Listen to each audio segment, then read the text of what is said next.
Au nom du Père et du Fils et du Saint-Esprit. Amen. Mon Seigneur et mon Dieu, je crois fermement que tu es ici, que tu me vois, que tu m'entends. Je t'adore avec profonde révérence. Je te demande le pardon de mes péchés et la grâce de faire avec profit ce moment de prière. Ma Mère Immaculée, Saint Joseph, mon Père et Seigneur, mon ange gardien, intercédez pour moi.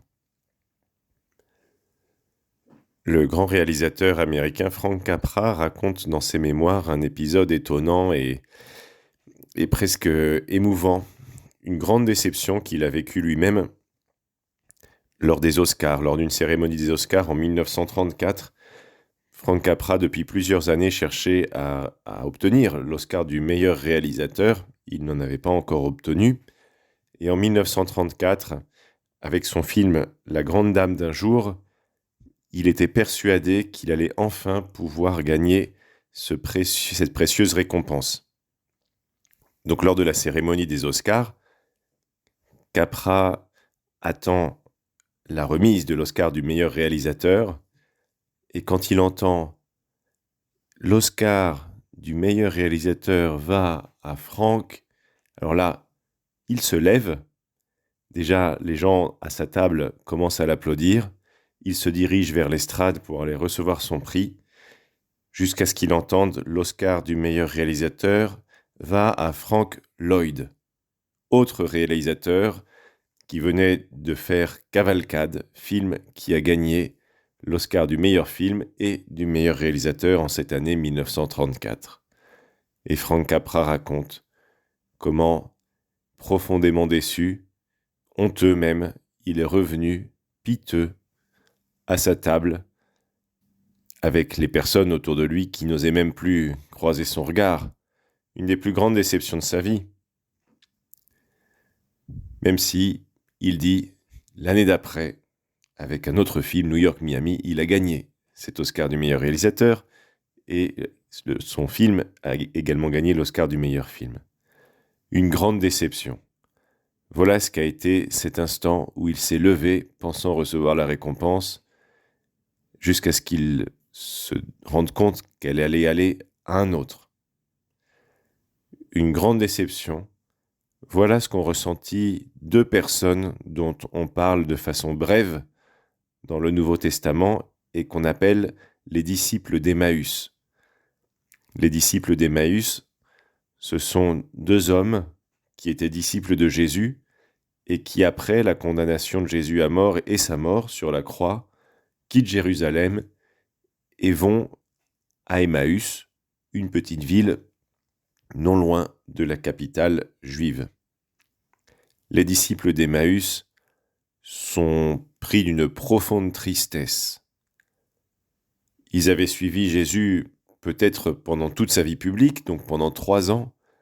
Ils avaient pensé qu'il allait être la renaissance d'Israël, que le Messie était enfin arrivé, qu'il allait délivrer Israël de l'occupation romaine, qu'il allait remettre Dieu au centre de la vie d'Israël. Et voilà que cet homme-là, en qui ils avaient tellement cru, venait de mourir. Tous leurs espoirs venaient d'être abattus d'un seul coup. Les pauvres hommes étaient complètement déçus, découragés. Or voici que sur le chemin qui les mène de Jérusalem à Emmaüs, ils croisent une personne qui fait un bout de chemin avec eux, qui les accompagne et qui leur demande « Mais de quoi est-ce que vous discutiez jusqu'à présent ?»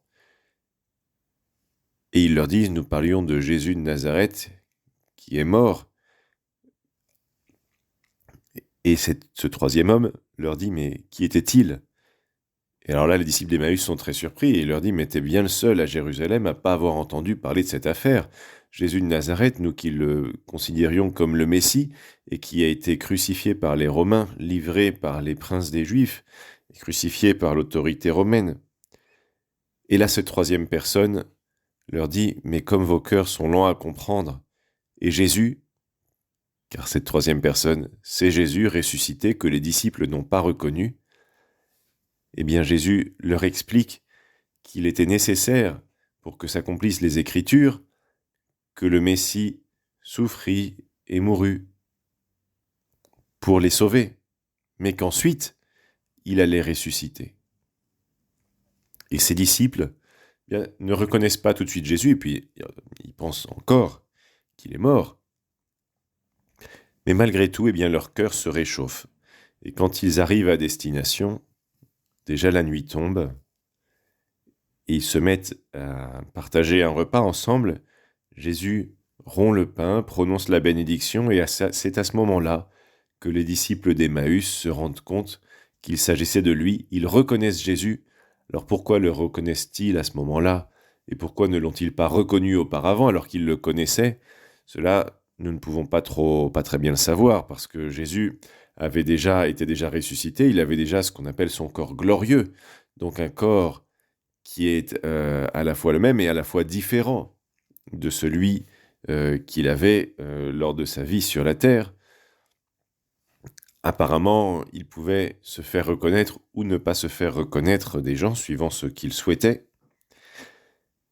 Jésus, en tout cas, a réchauffé le cœur de ses disciples qui étaient profondément abattus, profondément déprimés, si bien que quand ils le reconnaissent, Jésus ensuite s'en va, disparaît, on ne sait pas très bien comment,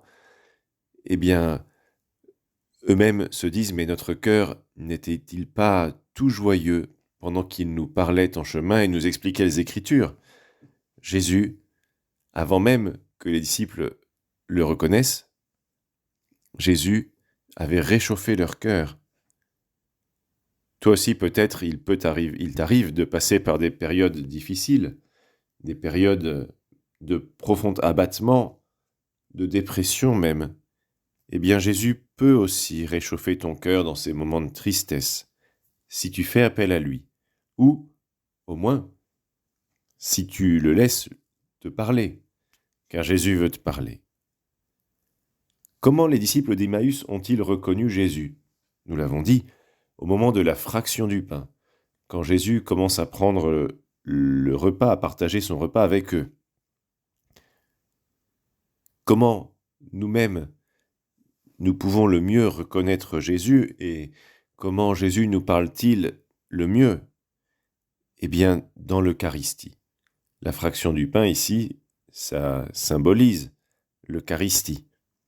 Si tu es triste, si tu es découragé, approche-toi du Saint-Sacrement.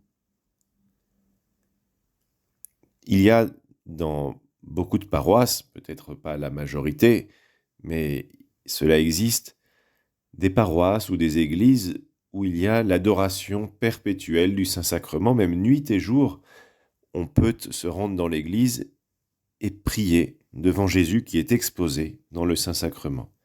Alors, si tu es triste, découragé, rends-toi dans une de ces églises, au moins en pensée, et adore Jésus présent dans le Saint-Sacrement. Jésus qui est là présent te rendra la vie, te rendra l'espoir, te rendra la joie. Peut-être te faudra-t-il insister, et insister beaucoup, et cela n'empêchera pas non plus d'avoir recours à d'autres choses. Si tu traverses une période de dépression médicale, il faut bien sûr te soigner. Mais Jésus, présent dans le Saint-Sacrement, peut guérir toute nos tristesses. Jésus, présent dans le Saint-Sacrement, peut vraiment nous guérir. Saint José Maria on raconte qu'un jour, Saint José Maria, qui est le fondateur de l'Opus Dei, regardait un reportage à la télévision sur des missionnaires en Chine, une mission protestante, et à un moment, la personne, une femme qui dirigeait une des missions, dit au journaliste « Vous savez, parfois c'est dur.